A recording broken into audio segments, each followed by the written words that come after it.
నుదుటన చెదిరిన కుంకుమ ఈ జన్మకు మెరిసేనా? వసంత కోకిలా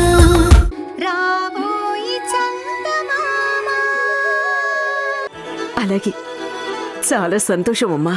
త్వరగా వచ్చేసేయండి, మీకోసం ఎదురు చూస్తూ ఉంటాను. పాప నీ మీద బెంగ పెట్టుకుందమ్మా. నువ్వు కనిపించగానే తన ప్రాణం లేచొస్తుంది. త్వరగా వచ్చేయండి. ఇదిగో వచ్చేస్తున్నాం అత్తయ్య.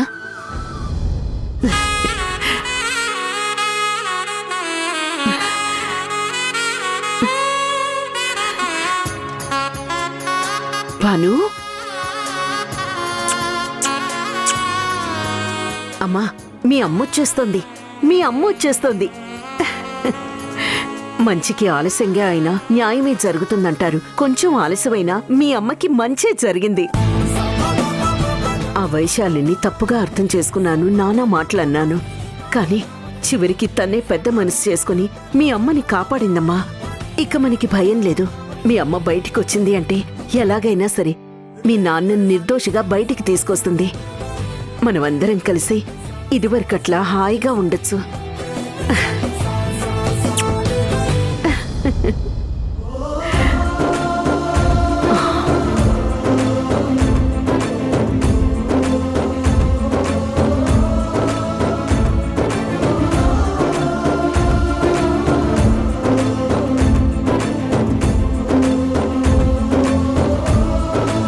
స్వామి, నీ మేలు నేనెప్పటికీ మర్చిపోలేను.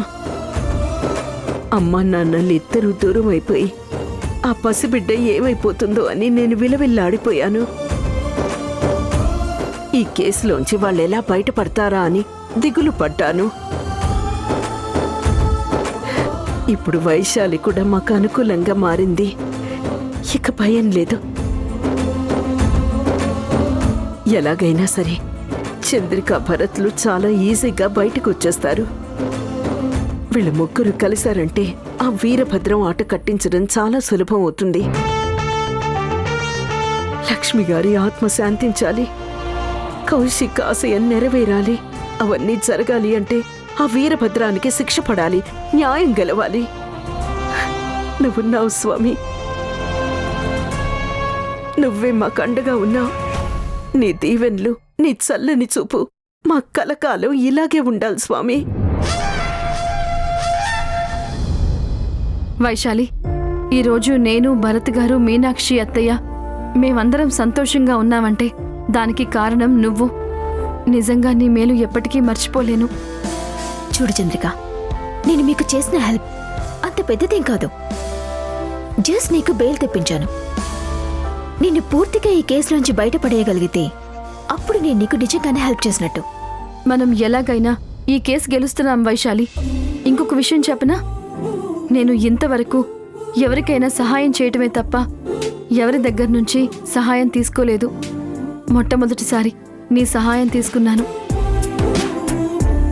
పొరపాట్లు అందరూ చేస్తూ ఉంటారు, కానీ అది పొరపాటు అని తెలిసిన తర్వాత దాన్ని సరిదిద్దుకునే ప్రయత్నం చేసేవాళ్ళు నిజంగా చాలా గొప్పవాళ్ళు. నువ్వు నిజంగా గొప్పదానివి కాబట్టే ఆ వీరభద్రం గురించి అర్థం చేసుకొని న్యాయం వైపు నిలబడ్డావు. నీ రుణం నేను ఎప్పటికీ తీర్చుకోలేను. నేను నీకు ముందే చెప్పాను, లక్ష్మి గారి కుటుంబానికి నేను చాలా రుణపడిపోయున్నాను. ఆ రుణం తీర్చుకునే అవకాశం నాకు దక్కలేదు. ఎప్పుడైతే కౌశిక్ పెళ్లి క్యాన్సిల్ అయిందో ఆ రోజు నేను ఊరు నుంచి దూరంగా వెళ్ళిపోయాను. అప్పుడు వెళ్ళిపోయిన దాన్ని మళ్ళీ ఇన్ని రోజుల తర్వాత తిరిగొచ్చాను. నేను తిరిగి వచ్చేసరికి కౌశిక్ లేడు. లక్ష్మి గారు చనిపోయి ఉన్నారు. నన్ను చదివించి పెద్ద చేసిన ఆవిడ రుణం తీర్చుకునే అవకాశం నాకు ఆ భగవంతుడివ్వలేదు. ఆవిడికి మీరు చాలా సహాయం చేశారు. కన్న కొడుకు లేని లోటు తీర్చారు. ఆ వీరభద్ర నుంచి ఆవిడ్ని చాలా రోజుల వరకు కాపాడుకుంటూ వచ్చారు. కౌశిక్తో ఉన్న ఫ్రెండ్షిప్ తోటి ఆ స్నేహ ధర్మానికి కట్టుబడి ఎవ్వరూ చేయకూడని సాహసం చేసి అతనికి సహాయం చేశారు. నిజంగా మీరు చాలా గ్రేట్ చంద్రిక. మీ స్థానంలో మరొకరు ఉండి ఉంటే నిజంగా లక్ష్మీ గారికి అపకారం తలపెట్టి ఈ ఆస్తంతా వాళ్ళ పేరు మీద రాయించుకునేవాళ్ళు. మీరు ఎంతో నిజాయితీపరులు కాబట్టి కౌశిక్ లేకపోయినా అతని ఆశయాల కోసం కష్టపడ్డారు. నిజంగా మీలాంటి వాళ్ళకి సహాయం చేసే అవకాశం రావటం నా అదృష్టం.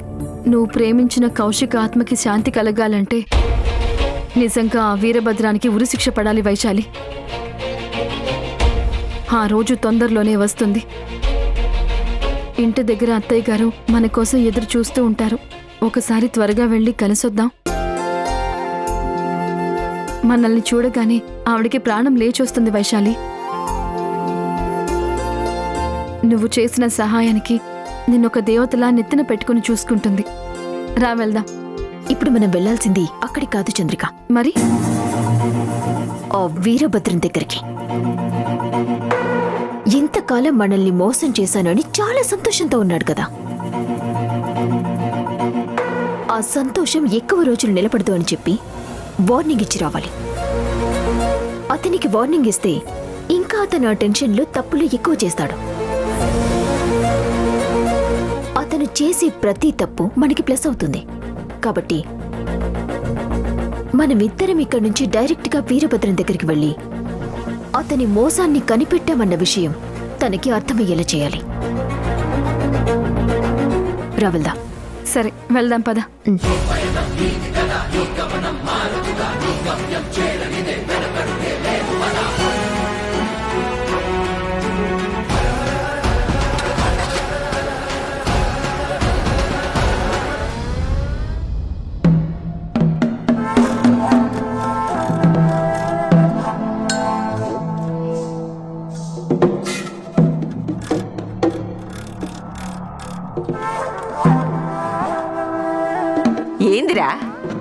ఏందిరా ఇట్ట జరిగినది? ఆ వైశాలి మీద ఎన్ని ఆశలు పెట్టుకోనుండావు? ఈ కేసు ఎట్నైనా సరే గెలిపిస్తానని ఎన్నెన్ని మాటలు చెప్పుండాది. అట్టాంటి పిల్ల ఇదేందిరా? పోయి ఆ చంద్రికకు బెయిల్ ఇచ్చి తీసుకురావడం ఏందిరా? నాకింటానికే దారుణంగా ఉండాది.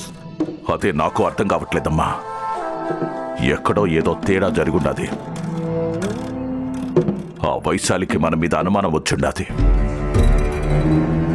కొంపదీసి నువ్వు మాట్లాడింది ఏదైనా విన్నదా? నాకేం తెలవదురా నాయనా. ఆ రోజే వైశాలితో కొంచెం జాగ్రత్తగా ఉండమని చెప్పినావు కదా.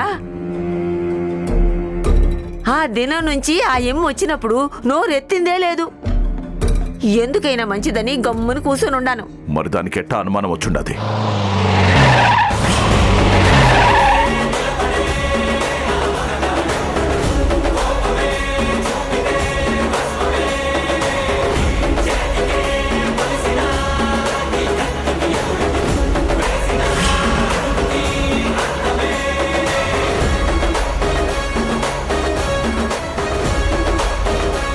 వీరభద్రం, వీరభద్రం!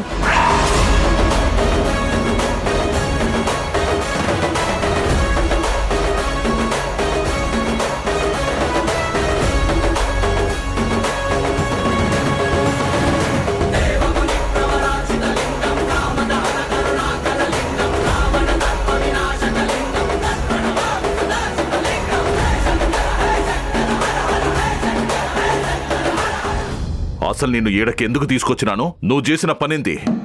పోయి దానికి నువ్వు బెయిలిప్పించి బయటికి తీసుకురావడం ఏంది? తిన్నింటి వాసాలు లెక్క పెట్టడం అంటే ఇదే. ఆ డైలాగ్ నీకు వర్తిస్తుంది వీరభద్రం.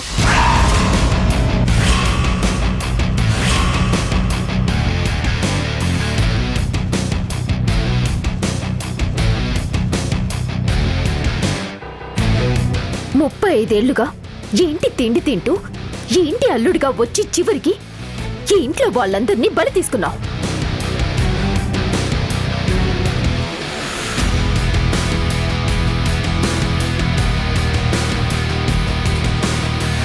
తిన్నింటి వాసాలు లెక్క పెట్టింది నువ్వు.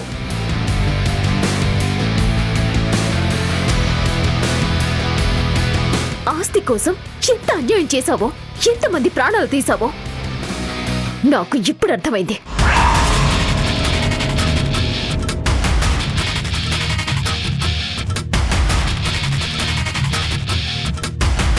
అందుకే నీ ఆట కట్టించడానికి చంద్రికని నేను బయటికి తీసుకొనొచ్చాను.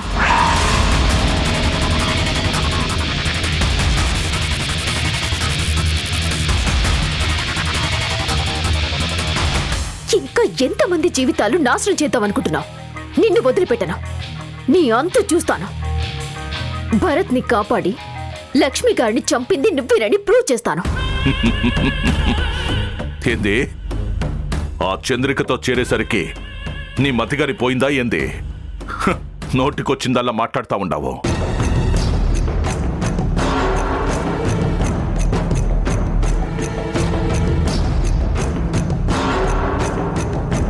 నన్ను ఎదుర్కోవడం అంటే మామూలు విషయం కాదు. ఆ విషయం చంద్రికకి కూడా బాగా తెలుసు. ఏం చేస్తావు? చంపుతావా? రాయిని చంపావు, లక్ష్మి గారిని చంపావు, కౌశిక్ని పొట్టను పెట్టుకున్నావు, లక్ష్మి గారి నాన్నగారిని చంపావు. ఆస్తి కోసం ఇంకెంత మందిని చంపుతావు? మరి ఇప్పటికైనా నా గురించి నీకు అర్థమై ఉండాలి.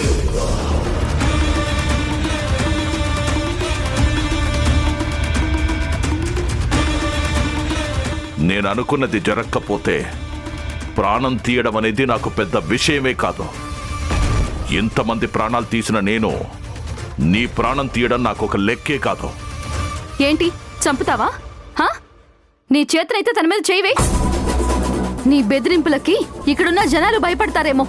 మేం భయపడం. మేం ఎవరమో తెలుసా? నల్ల కోట్లు వేసుకున్న లాయర్లం. ఒకరం కాదు, ఒకరికి ముగ్గురు ఉన్నాం. నువ్వు మమ్మల్ని ఏం చేయలేవు. నిన్ను ఈ ఒక్క కేసులోనే కాదు, 35 ఏళ్ల నుంచి నువ్వు చేసిన అన్ని కేసుల్ని బయటికి లాగుతాను. సాక్ష్యాధారాలతో సహా అన్ని నిరూపిస్తాను. నీకు మళ్ళీ పుట్టగతులు లేకుండా చేస్తాను.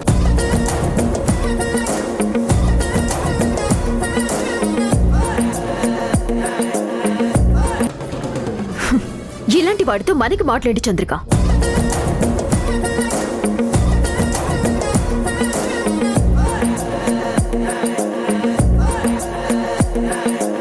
వీడు ఇంత దుర్మార్గుడని తెలియక నేను వీడి తరపున కేసు వాదించడానికి ఇక్కడికి వచ్చాను. నిజంగా వీడు మంచివాడని నమ్మి భరత్ గారి మీద కక్ష పెంచుకున్నాను.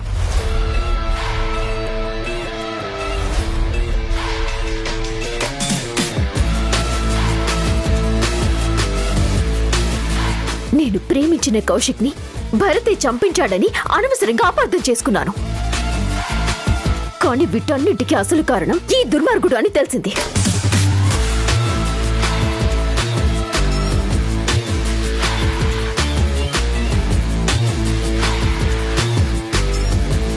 వీడిని వదిలిపెట్టద్దు చంద్రిక. వీడు బతికినంత కాలం జైల్లోనే బతకాలి. ఏ ఆస్తి కోసమైతే ఇన్ని దుర్మార్గాలు చేశాడో ఆ ఆస్తి దక్కకుండా ఆఖరికి చిప్పకూడు తింటూ బతకాలి.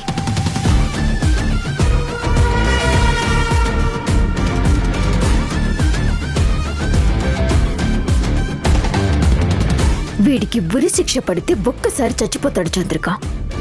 వీణ్ణి ఒక్కసారి చంపకూడదు. ప్రతిరోజు వీడు చేసిన పాపాలు తలుచుకొని కుమిలి కుమిలి చచ్చేలా చేయాలి.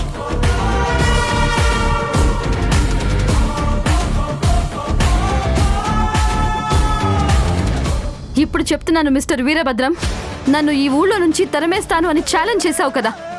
ఇప్పుడు మీ ఇంటికొచ్చి మీ ముందే చెప్తున్నాను, నీ చేత కోర్టులో నిజాలు చెప్పించి నువ్వు చేసిన పాపాలన్నీ నీ నోటితోనే ఒప్పుకునేలా చేసి నిన్ను జైలుకి పంపించకపోతే నా పేరు చంద్రికే కాదు.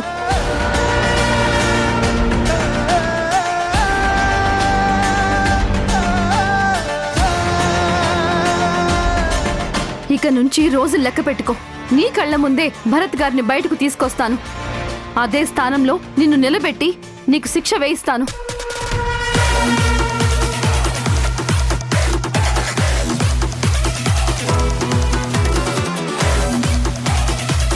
నీ జోలికొచ్చిన ప్రతి వాళ్ళని బెదిరించటం నీకు అలవాటే కదా. ఇప్పుడు బెదిరించు. నీ బెదిరింపులకు ఎవరు భయపడతారో అది చూద్దాం.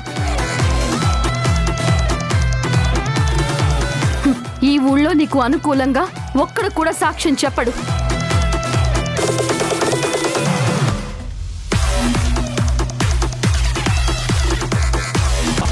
రాజేంద్రిక, ఇలాంటి వాడితో మనకి మాట్లాడి, ఇలాంటి వాడితో మాట్లాడితే మనకున్న పరువు పోతుంది.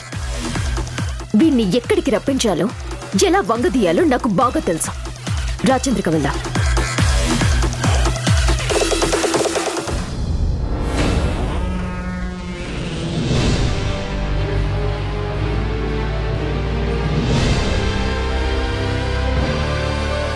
రేయ్, ఏందిరా ఇది? ఆ ఆడపిల్లలిద్దరూ ఒకటైపోయినారు. ఇప్పుడు మన పరిస్థితి ఏందిరా? ఒక్కదాంతోనే ఏగడం కష్టమంటే ఒకళ్ళకి ఇద్దరు తోడైనారు. దానికి తోడు ఆ భరత్ కూడా లాయరు. ముగ్గురు లాయర్లు ఒక చోట చేరినారు అంటే వాళ్ళని తట్టుకొని నిలబడ్డం మన వల్ల అవుతుందా? అమ్మా, ఏం కాదులే అమ్మా, నువ్వేం భయపడ మాకు. ఏం భయపడగాకరా. ఆ విధంగా ఎవరన్నా నీ ముందుకొచ్చి మాట్లాడనీకి ఈ ఊర్లో ధైర్యం ఉండదా?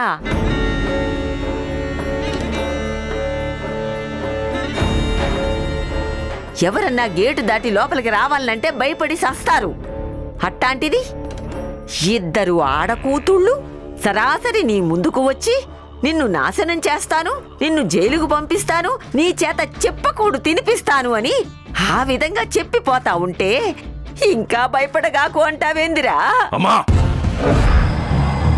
నీకొక్కసారి చెప్తే అర్థం కాదా? నోరు మూసుకొని లోపలికి పో. నా మీద కోప్పడ్డం కాదురా, నాదే ఉంది. నువ్వు వరిస్తే లోపలికి పోతాను, గొంతు పిసిగితే పైకి పోతాను.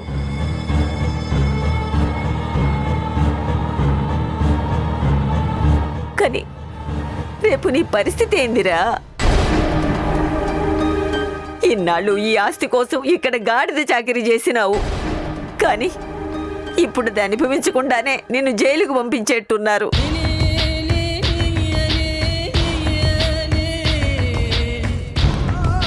నీ కొడుకు రోడ్డున పడతాడు, అది కూడా కాసేపు ఆలోచించుకో అయ్యా.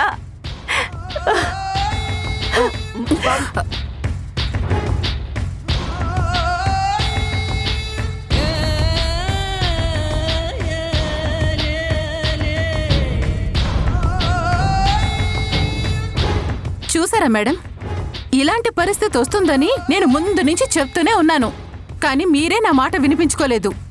ఇప్పుడు చూడండి, ఏకంగా వైశాలి చంద్రిక ఒక్కటైపోయారు. మీ దగ్గర సాక్ష్యం ఉంది, కానీ ఉపయోగం ఏముంది? మీ సాక్ష్యంతో పని లేకుండానే వాళ్ళు భరత్ని బయటికి తీసుకొచ్చేస్తారు. అది జరిగే పని కాదు. చంద్రికకి బెయిల్ ఇప్పించినంత ఈజీ కాదు భరత్ని ఈ కేసు నుంచి తప్పించడం. కోర్టుకి సాక్ష్యాలు కావాలి. కానీ ఆ సాక్ష్యం నా దగ్గరుంది. అది చూపిస్తే తప్ప భరత్ ఈ కేసు నుంచి బయటపడడు. మీ ఆలోచనలేంటో మీకే తెలియాలి మేడం. ఒక్కసారి ఆ చంద్రిక మొహం చూసారా? చంద్రిక ముఖంలో ఒక మామూలు ఆడపిల్ల కనిపించడం లేదు, ఆడపులి కనిపిస్తుంది. తన భర్త జొల్లికొస్తే ఎవరినైనా సరే లెక్క చేయను అన్నట్టుగా మాట్లాడుతుంది. ఈ ఇంటికొచ్చి వీరభద్రానికే వార్నింగ్ ఇచ్చిన వ్యక్తి మిమ్మల్ని ఆడుకోవడం ఒక పెద్ద పనా? ఇప్పటికైనా మించిపోయింది లేదు మేడం. నా మాట విని ఆ వీడియోలో తీసుకెళ్లి సిన్సియర్గా చంద్రిక చేతిలో పెట్టండి. కనీసం మీ మీద గుడ్ విల్ అన్నా ఉంటుంది. రేపొద్దున్న ఏదైనా తేడా వచ్చినా కనీసం మిమ్మల్ని క్షమించి వదిలేస్తారు. లేదంటే పోయి జైల్లో చెప్పకూడదు తినాలి. అంతే మేడం. అక్కడ ఏమీ చేయలేక మీ కోపతాపాలన్నీ నా మీదే చూపించండి. మంచు చెప్తే మహా రాక్షసులే వినలేదు, మీరెక్కడ వింటారు? ఇంత మంచి చెప్పినా కూడా మీ ధోరణిలో మీరు వెళ్తున్నారు కదా, బాగా వెళ్ళండి. ఏదో ఒక రోజు ఎదురు దెబ్బ తగులుతుంది, మూతి పళ్ళు రాలితే అప్పుడు మీకు అర్థం అవుతుంది.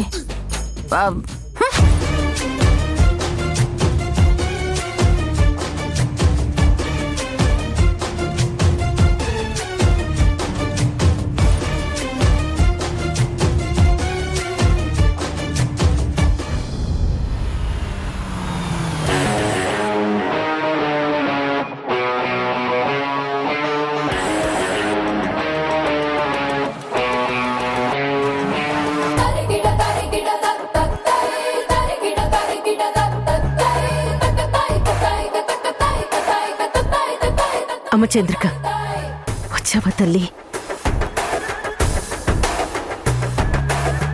ఒక్క నిమిషం చంద్రిక, మీ ఇద్దరు ఇక్కడే ఉండండి.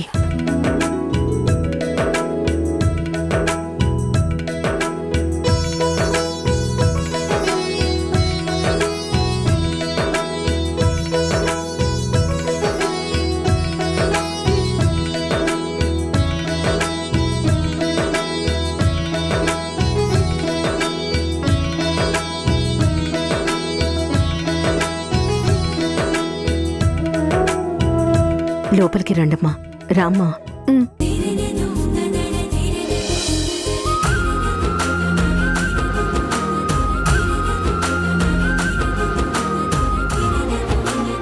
అమ్మ చంద్రిక, నిన్ను మళ్ళీ ఇలా చూస్తానని అనుకోలేదు. నా కొడుకుని కాపాడమ్మా అని నిన్ను అడిగినందుకు ఏకంగా ఈ హత్యా నేరం నీ మీద వేసుకొని నువ్వు జైలు పాలవ్వాలని చూసావు. నిజంగా ఆ భగవంతుడు మనకు అండగా ఉన్నాడు కాబట్టే నువ్విప్పుడు బయటికి రాగలిగావు. ఇదంతా వైశాలి వల్లే అత్తయ్య. వైశాలికి నిజమేంటో తెలిసింది కాబట్టే తను నాకు బెయిల్ ఇప్పించి బయటకు తీసుకొచ్చింది. ఇప్పుడు వైశాలి మన తరపున పోరాడబోతోంది. ఆ వీరభద్రం ఆట కట్టించటానికి తను కూడా మన పక్కన చేరింది. నేను మీ అందరికీ క్షమాపణలు చెప్పాలి. నేను నిజంగా మోసపోయాను చంద్రిక. ఆ రోజు నువ్వు చెప్తూనే ఉన్నావు, ఆ వీరభద్రాన్ని నమ్మకు, అతను చాలా మోసగాడు అని చెప్తున్నా నేనే వినిపించుకోలేదు. కేవలం లక్ష్మి గారిని చంపేశారన్న బాధతోటి, అలాగే కౌశిక్కి అన్యాయం జరిగింది అన్న కసితోటి గుట్టిగా వాదించాన్ని తప్ప నిజానిజాలేంటో తెలుసుకోలేకపోయాను. నన్ను మీరు క్షమించాలి. మేం నిన్ను క్షమించడం కాదమ్మా, నువ్వే మమ్మల్ని క్షమించాలి. నీ మంచితనం, నీ గొప్పతనం తెలియక నోటికొచ్చినట్టల్లా మాట్లాడాను. నిన్ను చాలా మాట్లాడినాను. చిన్నదానివైనా సరే నువ్వే నన్ను క్షమించమ్మా. ఆంటీ, అయ్యో అంత మాట అనకండి. జరిగిన దాంట్లో మీ తప్పేమీ లేదు. ఎవరైనా కన్న కొడుకుని అన్యాయంగా జైలు పాలు చేస్తుంటే ఏ కన్న తల్లైనా రియాక్ట్ అవుతుంది. మీరు కూడా అలాగే రియాక్ట్ అయ్యారు.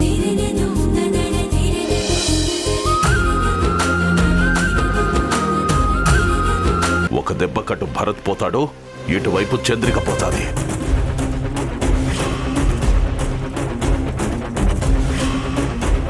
ఈ ఆస్తి మన సొంతమవుతాది.